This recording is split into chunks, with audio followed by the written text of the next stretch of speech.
इंसान जब मर जाता है तो फिर वो जिंदा नहीं हो सकता, ये हम सभी जानते हैं। लेकिन अगर वो इंसान मरने के कई साल बाद फिर से जिंदा हो जाए तो, और वो अगर आपके सामने आ जाए तब क्या होगा? ऐसा ही कुछ रमेश के साथ हुआ था। इस हादसे के बाद रमेश की स्थिति तो मानो विक्षिप्तों वाली हो गई थी। यह करीब 50 वर्ष पूर्व की कहानी है। रमिया नाम की एक विधवा महिला थी जिसके कोई भी बच्चा नहीं था, और इसलिए वह अपना पेट पालने के लिए जंगल से लकड़ियां लाती और उसे ही गांव में जाकर बेचा करती और उससे ही अपना भरण पोषण कर रही थी। एक दिन क्या हुआ कि जब वह जंगल से लकड़ियां ला रही थी तो उसने देखा कि एक 2 साल का बच्चा कहीं से अपना रास्ता भटक गया है और लगातार रोए जा रहा है।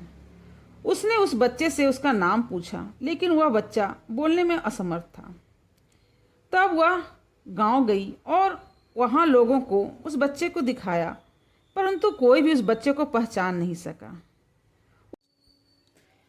उस महिला ने अब उस बच्चे को पालने का निश्चय किया। वो उस बच्चे से बहुत ही ज़्यादा प्यार करती थी। उसे हमेशा अच्छा अच्छा खाना खिलाना, नहलाना धुलाना और उसका बहुत ही ध्यान रखा करती थी।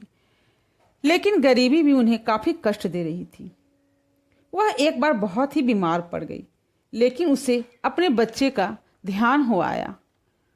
उसे अपने बेटे रमेश की बहुत ही चिंता हो गई कि वह उसके बिना कैसे रहेगा। एक दिन उसकी माँ ने उससे कहा, मेरे बेटे मुझे दवा चाहिए। तब रमेश रोता हुआ घर से निकल गया, क्योंकि उसके पास अपनी बूढ़ी माँ के लिए दवा लाने के लिए पैसे नहीं थे। वह घर के बाहर खड़ा रोता रहा। वो बहुत परेशान था।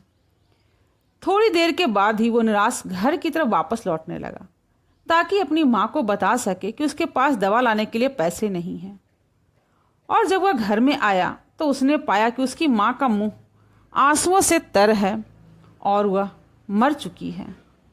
अब उसे अपनी माँ को मरा हुआ देखा तो वह एक दर्दनाक आवाज़ में चिल्लाया और एक फीकी आवाज़ में रोने लगा। वह अपनी माँ से लिपट कर रो रहा था, क्योंकि दुनिया में उसकी माँ के सिवा और उसके पास कोई था ही नहीं। थोड़ी देर के बाद उसकी सामने नज़र पड़ी तो देखा कि माँ के तकिए के नीचे एक कागज़ में कुछ लिखा रखा है।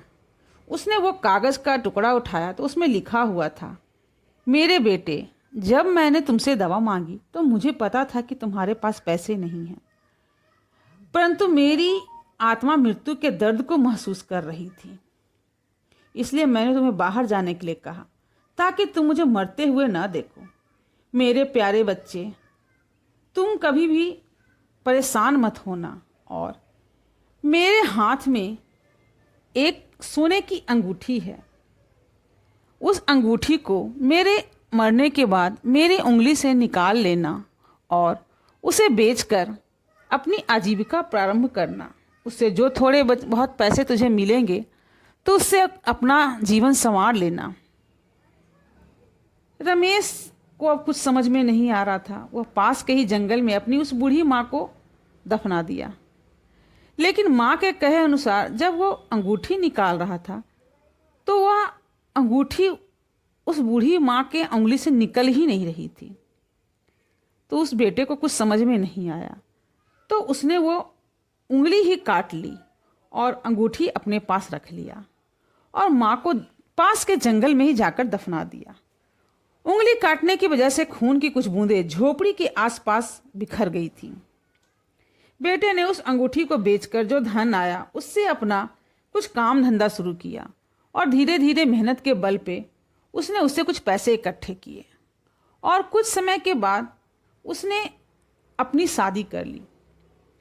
जब उसकी पत्नी उसके साथ रहने लगी तो उसे पत्नी को हमेशा यह महसूस होता रहता था कि उस घर में उसके अलावा भी कोई है जो हमेशा चलता बुलता रहता है। यह बात उसने कई बार रमेश को बताई, पर रमेश ऐसा कुछ भी मानने को इनकार करते रहा और वह बोला, जंगल के बगल में है इसलिए जानवर आता जाता रहता होगा, तुम इतना परेशान मत हुआ करो, मैं बचपन से ही यहाँ रह रहा हूँ, ऐसा कुछ भी नहीं है। कुछ ही दिनों के बाद उनके एक बच्चा भी हुआ। बच्चा जब 2 साल का हो गया तो वह इधर उधर खेलने लगता था, और धीरे धीरे जब वो 3-4 वर्ष का हो गया तो अपने माँ पिताजी से किसी बुढ़िया दादी के बात हमेशा किया करता था कि एक बुढ़िया दादी है और मैं उसके साथ खेलता हूँ। एक दिन रमेश का बेटा उस दादी को अपने घर में लेकर आ गया।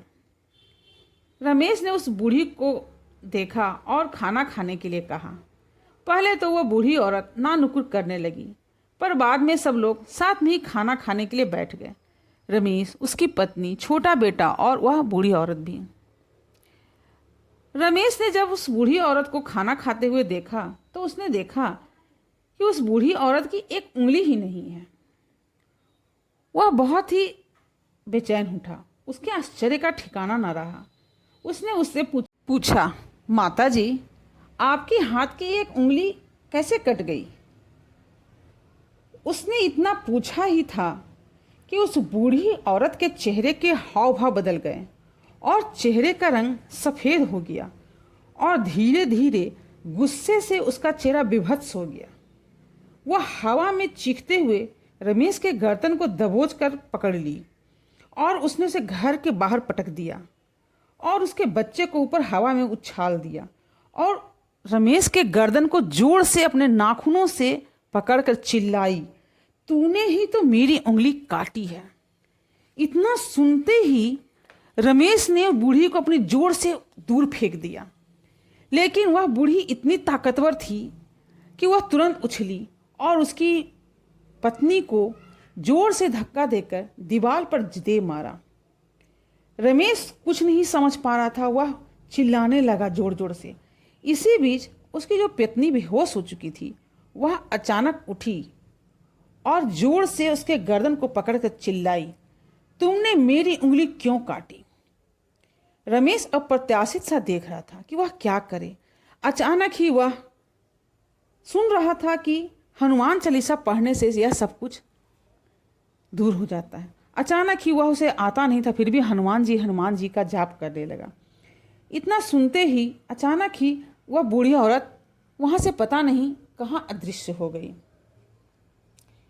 अब रमेश के डर का ठिकाना नहीं था। पति पत्नी और बच्चे पास के गांव में चले गए और पास के गांव को लोगों को उन्होंने सारी बात बताई। सारे लोग उनकी ये कहानी सुनी और फिर उन लोग उनके पास एक पंडित के पास गए। पंडित जी को जब सारी बात बताई तो उन्होंने कहा, हिंदू धर्म में शवों को गाड़ने की प्रथा नहीं है। हिंदू धर्म में शवों को जलाकर उनके क्रियाकर्म की व्यवस्था है। अगर उनके क्रियाकर्म को सही ढंग से नहीं किया जाएगा तो उनकी आत्मा अतृप्त ही रहेंगी, और चूंकि तुमने उनकी उंगली काट ली थी तो शायद वह बदले की भावना से भी तत्पर होती रहेंगी, इसलिए उनके क्रियाक्रम की व्यवस्था करो। अंत में सभी लोग उस जहाँ पर बूढ़ी माँ की आत्मा को गाड़ा गया था वहाँ गए और उस जगह पर हड्डियाँ भी नहीं शेष बची थीं। उसी स्थान पर उस जो छोटी बूटी हड्डियाँ बची थी उसको निकाल कर उसका दाह संस्कार किया और उसके क्रियाकर्म की व्यवस्था की। इस प्रकार पंडित जी के बताए अनुसार काम करने के बाद फिर से कभी भी रमेश को उस आत्मा ने परेशान नहीं किया और वह बूढ़ी माँ फिर कभी भी रमेश या उसके परिवार को दिखाई नहीं पड़ी। तो आपको मेरी ये कहानी कैसी लगी? कृपया मेरे चैनल को लाइक, शेयर और सब्सक्राइब करें और कमेंट करके बताएं कि हमारे हिंदू धर्म में मृत्यु के पश्चात कर्मकांड इतना आवश्यक क्यों होता है।